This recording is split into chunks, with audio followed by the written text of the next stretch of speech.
Hello and welcome on into the trash, and today we will be reviewing every competition show I saw in 2020. 2020 was a crazy year, which means we didn't get much in terms of competition shows this year, but I did see 5 of these shows in 2020, these being Survivor, Winners at War, LEGO Masters, Tough as Nails, Big Brother 22, and The Amazing Race 32. And I will not be including the Challenge 36 as that hasn't finished yet, and I did not watch Total Madness earlier this year. So with that being said, if you don't see one of your favorites here, I didn't watch it. How I will do this, I will first go through the formats chronologically and talk about the format, and then I will rank the finalists based on how much I like them, and finally, I will rank the seasons. Starting off with Survivor Winners at War, we had a lot of twists thrown in, as you can expect with Survivor nowadays, but the baseline is still the same. 2 tribes of 10 people competing in challenges, losing tribe votes someone off, merge at 13, jury votes for winner at the final 3. This season brought back the Edge of Extinction, which, if you don't know, is a place you go after being voted out, waiting for your chance to come back into the game, either at the merge or the final 5. I come to terms with the Edge, and it doesn't bother me too much anymore.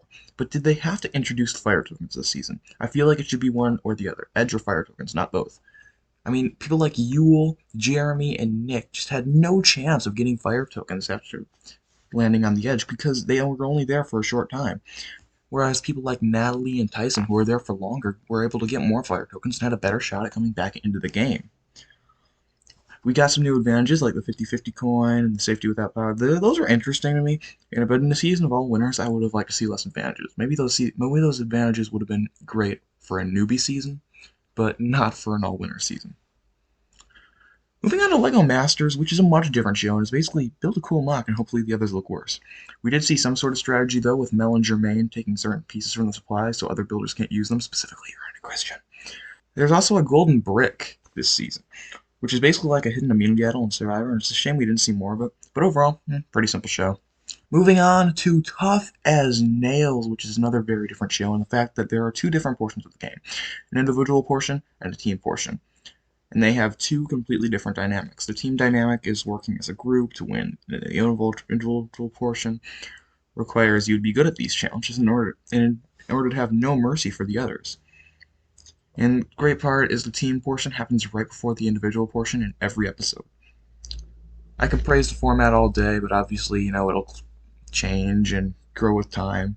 But for now is what CBS needed, something different. I like the social strategy shows, but sometimes you need these simpler shows. Moving on to Big Brother 22, and it's exactly what Big Brother has always been. An HOH every week, they make nominations for elimination, they compete in a POV for the chance to save one of the nominees, and then the other house guests vote to eliminate the nominee, and unfortunately lends itself to a really big alliance dominating. And by the time the alliance has to turn on each other, there's already a majority alliance within that majority alliance.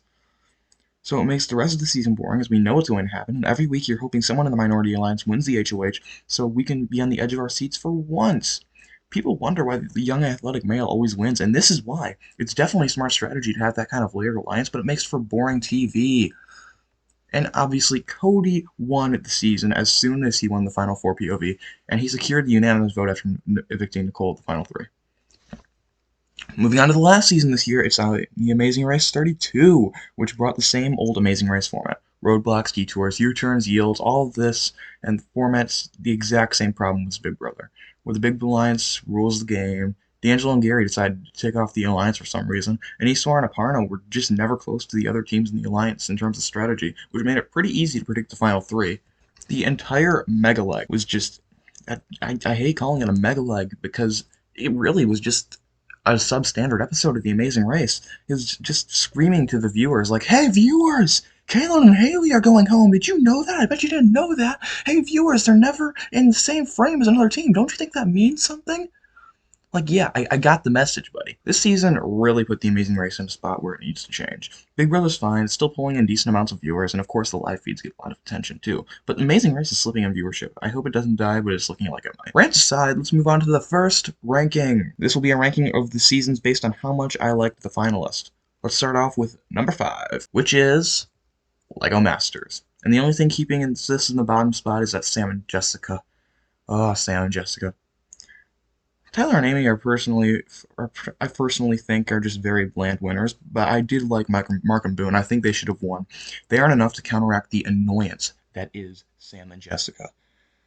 I originally thought they were recruits, but nope, they applied. Although they didn't apply together, which definitely shows. Sam was particularly annoying. They just don't function well as a team and had no business being in the final three. Can you please tell me how they beat Aaron and Christian? How did that happen? But yeah, LEGO Masters, nah, not that good of a final three if you ask me. And at number 4, we have BB22, and Enzo keeps this from last place, but he's also the reason BB22 is as low as it is.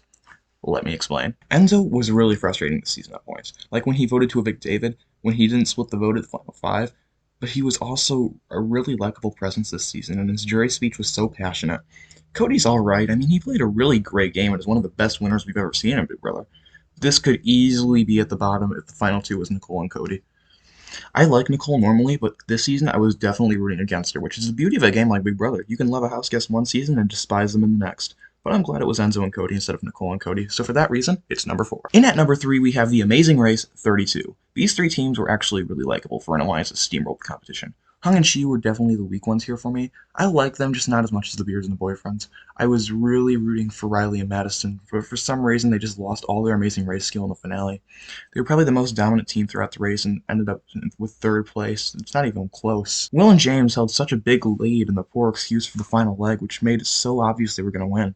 But if we were going to get an obvious winner, I'm glad it was Will and James, because other than Nicole and Cody, Will and James were my favorite team all the way, and I thought it was a pretty good ending for Will to propose to James. It's just a shame that they had to win this season, this boring season out of all the seasons they could have won. Now for number 2, it was pretty close, but there's no argument here, and it's winners of war. Tony was great this season, and he's definitely the best 2-time winner on Survivor. He kept the season interesting and kept it from being just another Big Brother 22 or Amazing Race 32, where the big alliance rules the game. Can you imagine if Sophie won with her strategy, how boring that would be?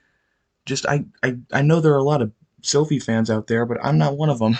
Natalie was a great character this season, and we should just rename the Edge of Extinction to Natalie Island, because that's what it felt like. And I don't like the fact that the first boot came back and got so close to winning, but at least it kept some intrigue and curiosity into a season that really needed it. There was so much talk about, if Natalie wins, I'm not a Survivor fan anymore, even though these people probably said the exact same sentence in season 19. Funny how that happens. Michelle probably keeps this group from number 1. I mean, she's alright. I like Michelle, but compared to Natalie and Tony, she just didn't really have much to offer. And at number 1, it's tough as nails. Exclude Miles from this, as this is one of the best final 2s I've ever seen in any reality show ever. Right up there with Robin Amber from Survivor and Dan the Ian from Big Brother 14.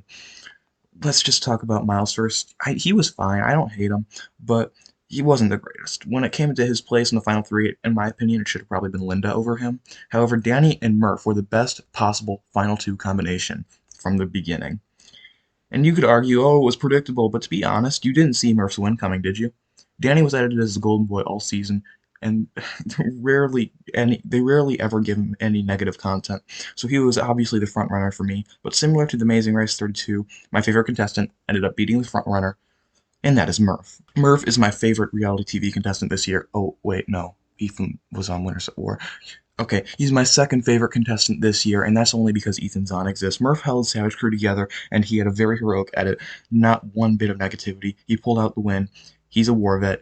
What's not to like about Murph? Now we can move on to my season rankings, and I definitely have my biases here, but I don't care. In last place, and I hate to do this, was Big Brother 22. Big Brother 22 had so much potential, and with a little bit of a format change, it could have been great. But instead, Cody ruled the game from like day 1. People like Keisha, Janelle, and Kayser were screwed from the start. I don't know how Memphis got so far. Christmas was Christmas. Nicole was almost the first 2-time winner. Kevin and David practically had their names on the nomination chair. They were nominated so much. And also, Tyler was kind of in alliance with Christmas, so yeah, I don't see how great the season was. It had a good start and a satisfying ending, but there was really nothing in the middle. Moving on to number 4, I have The Amazing Race 32. Fun teams, but with no twists and turns to make it anything other than meh. Yeah, I liked Will and James, but their win was so obvious it just kind of ruined it for me. Leo and Alana were insufferable, and I'm glad they didn't make it far, because I'm just not a fan of their archetype. D'Angelo and Gary were outcast by the final 5. Kaylin and Haley were given the worst editing treatment of any team possible, but it was fun watching Riley and Madison power through the race up until the finale. And then there were some forgettable teams like, Jerry and Frank, Kelly and Levon, even Nathan and Cody, as much as I like them. But hey, that's Modern Amazing Race for you.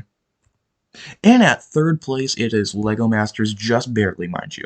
This season had so many fun moments, and aside from a certain team, they were all really fun. They had their moments, Kara and Jesse had their moments, even though they were the first boots, and it was mostly just Kara, but still. Travis and Corey were frontrunners for me. Manny and Nestor were favorites of mine. Mel and Jermaine definitely need to come back for an all-star season if that happens. Aaron and Christian were objectively the best team for the first few episodes. The only thing that holds us back for me is the bland winning team. But, other than that, it's a great first season. Go give it a watch. It's on Hulu. And in second place, this was really hard. I had to choose from two great seasons of reality television. And at number 2, I chose Winners at War. Let me explain. Winners at War is a great Survivor season, but as the big end of the era, 40 season, 20-year big finale it was hyped up to be, it just didn't really live up to expectations. I mean, don't get me wrong, Tony's win was legendary, and that's a fact. Seeing old schoolers like Ethan, Rob, Parvati, Sandra, Danny, and Yul it was just amazing to see them, but did we really get to see them? I mean, the only ones that got content after being voted out were Rob and Parvati. The editing is what really gets me this season, though. It just really gets to me. Because Danny just didn't exist. Wendell turned into an evil mustache-twirling villain. Nick became a creep. Amber became Rob's support. Denise became the Queen Slayer. That was her only personality trait after the merge. But you can't deny that there were a lot of fun moments this season. Tony, Sophie, Jeremy, Nick, Adam, Kim, Sarah, Natalie, Tyson, anyone who made the merge pretty much had a moment to shine, and that's what I really liked about the season. So for that, it's at number 2. The best season of the year, though, is Tough as Nails. You can't, without a doubt. It's the greatest first season of reality show I've ever seen. From the moment Danny wins that first challenge to the moment Murph is declared the winner by Phil Kogan himself. Let's talk about Phil. Phil is part of what makes this show so great. You can tell this was a passion project for him, and he really wanted to do this. It seems like he likes doing this more than Modern Amazing Race, and honestly, I think Tough as Nails could be the next Amazing Race. Now I'll talk about all the players who didn't quite make the finals. Tara and Melissa were really the only two duds to me, and even then, they didn't get much content and seemed like likable people outside the game.